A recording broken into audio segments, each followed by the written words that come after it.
Sharon, thanks so much for taking time to talk a little bit about your experience in the NEC Doctor of Education program. To start with, can you tell us a little bit about yourself? So thanks for having me, Gavin. I'm happy to do this. So I am Dr. Sharon Locke. I'm the superintendent of schools in Chester, New Hampshire currently, and a 2020 graduate of the K-12 cohort version of the NEC doctoral program. Great. And what else do you do? What's your background like before you came to Chester? So I was a superintendent of schools in Connecticut for 6 years and really worked in the Connecticut arena for my education career of over, gosh, I think I'm pushing close to 30 years now. So lots of years in central office leadership, from the curriculum side to the superintendency. Great. Can you talk a little bit about your experience in the doctoral program? Sure. I was in the cohort model and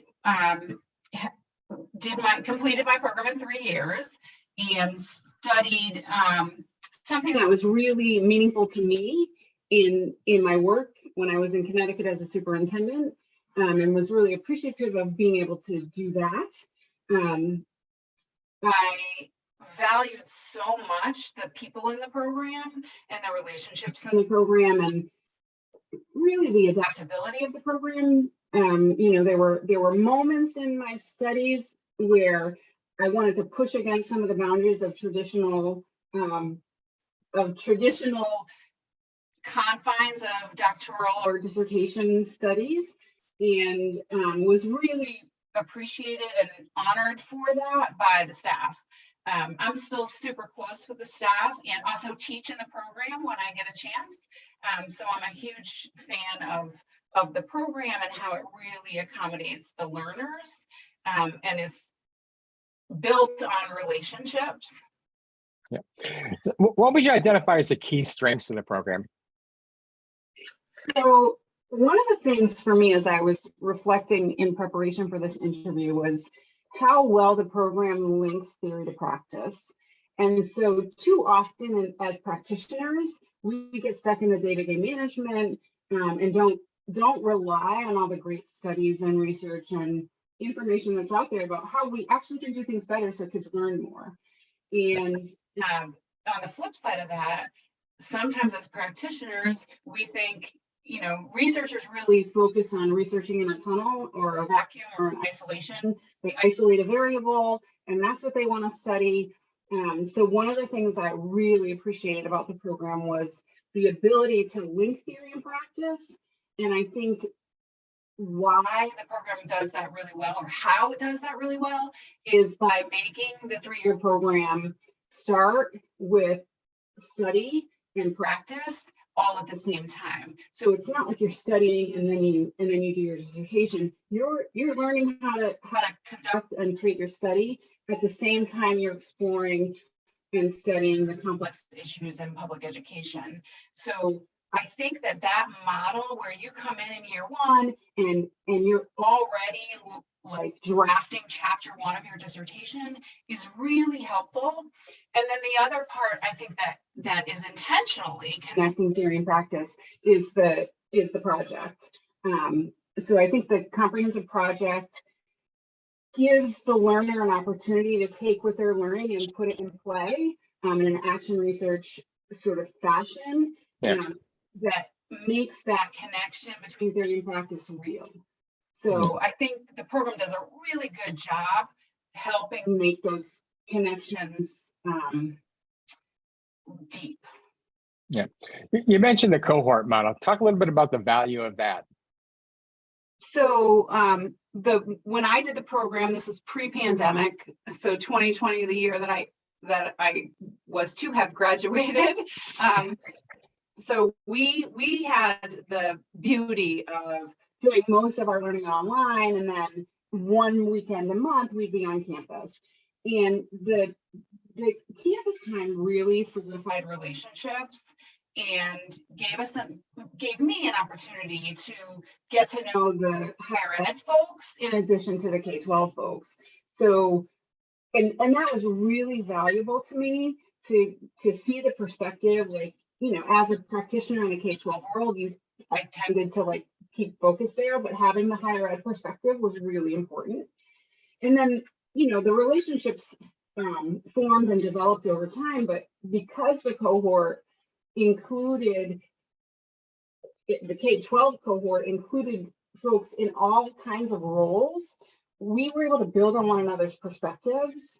So it wasn't like being in a doctoral program with a bunch of superintendents who were all interested in studying the same thing. So I was learning from my colleagues who were studying things like self-regulation and executive functioning and poverty and how it impacts food scarcity in higher ed, right? Like, so I felt like the cohort model enabled me to learn from everyone else as I was studying my own topic.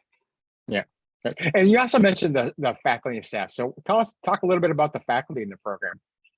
So the faculty in the program were so supportive, and at the same time pushed my thinking, right? So there's a what undergirds all the staff, like what was consistent across everyone, is you knew they were there to support your success in the program.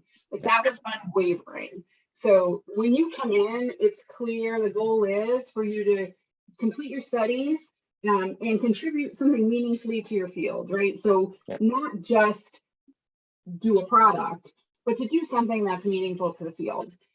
So across all the faculty, that was consistent. And then really like having the couple of faculty that I connected most closely with and who were able to support me. And Gavin, you were one of those folks as I was struggling to complete my quantitative analysis. Just like, you know, the rapidity and the quality of feedback.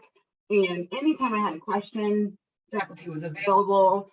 And then the probing. So, you know, Dr. Preble was always pushing my thinking. Yeah. And so I thought I had it nailed down, right? Here's the study.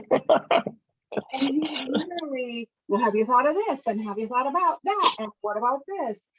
And then, you know, the other staff who were more like whatever you need here from a social perspective, right? So you know, I lost one of my parents during the program, and faculty was super understanding, you know, like just really well-rounded. And because the faculty was consistent, there wasn't a lot of turnover. You really got to know people, and they got to know you, and it felt like a true partnership. Yeah. And talk a little bit about the impact the program had on you as a person and a professional. How were you different after you finished the program? So I think probably the most impactful thing to me was changing my perspective and my understanding of the complexity of humanity. And living in the K-12 world, you don't always get your thinking pushed as much. And I think the exposure to higher ed was helpful to me. Really not like challenging myself not to make assumptions based on my own experiences, and to really honor each individual's identity and experience. And I think for me, like being changed, like that's the thing I was putting my finger on. Like I'm different now, having been exposed to the higher ed folks and the other folks in K-12, but the higher ed folks especially. Like we weren't talking about pronouns in my K-12 world, right? So come in the first week, what's your pronouns? I'm like, what do I need pronouns?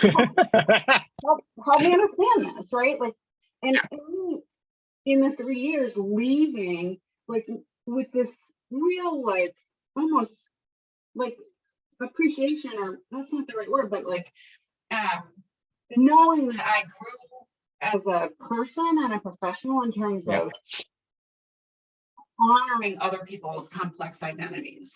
Yeah. Anything else you'd like to add about the doctoral program at New England College? No, just that the other thing was it's a great value for the money, right? Like in these tough economic times, it was 3 years, and it started out 3 years and it ended 3 years, and it was affordable and doable, right? Like I was a superintendent of schools and completing the program at the same time, and I feel like I was able to study something that was meaningful to me, and schools in Connecticut, right? Like my Yeah. dissertation really discovered some meaningful findings that can be used to improve education. And I think those things make New England College, in addition to the relational pieces that I spoke to, make it a really special place that I would highly recommend. Great. Well, thanks for sharing your reflection, Sharon. Yep, happy to. Thanks for having me.